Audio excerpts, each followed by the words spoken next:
Hey everybody, it's Jason with Parallel Reality coming back with you today with an article from Outkick dated December 4th. And as I've said many times, any chance I get to clown on the media, the mainstream media, I will certainly do that. It says MSNBC and CNN are setting 20-year and 30-year ratings lows. Oh no, boohoo, or what's that Jeremy Clarkson meme? The oh no. Anyway, that's kind of how I feel about that. So let's get into this. It says this week marks 1 month since Donald Trump defeated Kamala Harris in the 2024 election, and it has been a miserable month for two of the three major cable news networks. During the week of November 25th, CNN saw its lowest rated week among total viewers since June 2001, with an average of just 268,000 viewers. By comparison, Fox News averaged 1.4 million head-to-head, so they've got like a fifth of the audience of Fox News, quarter to a fifth, somewhere in there, a fifth to a quarter, I should say. It's bad either way. It says MSNBC managed to only slightly outdraw CNN with an average of 346,000 viewers. But the real concern for MSNBC lies in prime time, where its shows used to reach more than 1 million viewers. So they've gone from over a million to 346,000 on average. That's awful. This last week, the network averaged 465,000 viewers in prime time, and that's still awful. Says the advertiser-coveted demographic of adults aged 25 to 34, CNN recorded an average of just 41,000 viewers for the week, the network's lowest total in nearly 30 years. Yet the channel still topped MSNBC, which averaged an almost unheard of 29,000 total day viewers among the demo. It was MSNBC's worst week among the demo since November 1997, when Bill Clinton was still president. So they're setting records that haven't been set in nearly 30 years. Good job, guys.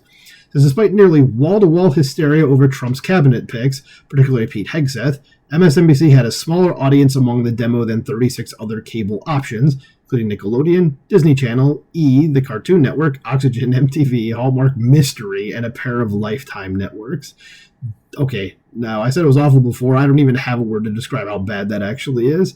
It's good to see the Cartoon Network still kicking. I had no idea it was still around. This Hallmark Mystery is still around, huh? Yeah, that's where I started laughing, was with the Hallmark Mystery. Like, it's not just a Hallmark channel, it's a subcategory of the Hallmark channel. Okay, that they can't even pass. Says, look, cable news viewers tend to turn off the television when their preferred candidate loses an election. Kamala Harris was the preferred candidate for the vast majority of CNN and MSNBC viewers. According to Pew Research, only 9% and 3% of CNN and MSNBC's respective viewers identify as Republican. I'm even surprised it's that much. However, these declines are greater than just the usual post-election response from fans of the losing team. Both networks have set generational lows and face valid questions about their abilities to rebound.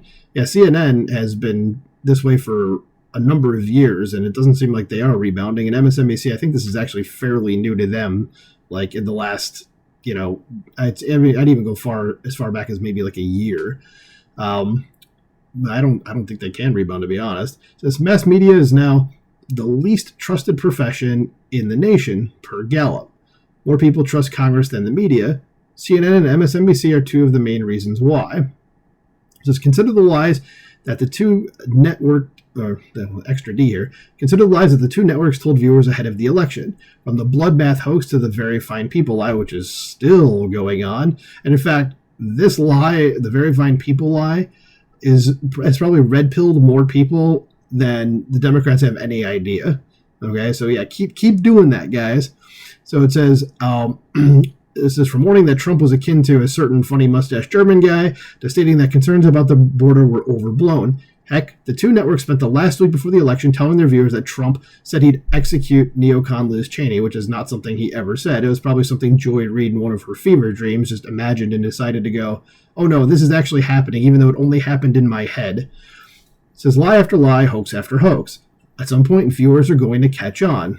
It says, based on the numbers, viewers have caught on that CNN and MSNBC are mere propaganda machines for the Democrat Party. Yes, I think people are starting to figure that out, even though it's been shouted from the rooftops for a while. It says, are those viewers just going to forget the lies these channels perpetrated come 2025? We have no reason to believe that they will, at least not en masse. It says, further, both channels face dilemmas in terms of their on-air talents. MSNBC's top drawing card, Rachel Maddow, now hosts her program only once a week, and I think she's making like $25 million a year, which is down from like 30. And can someone please tell me what the draw is of her? I don't get it. I find her boring. Okay, unless I'm missing something, let me know. Says that's not enough.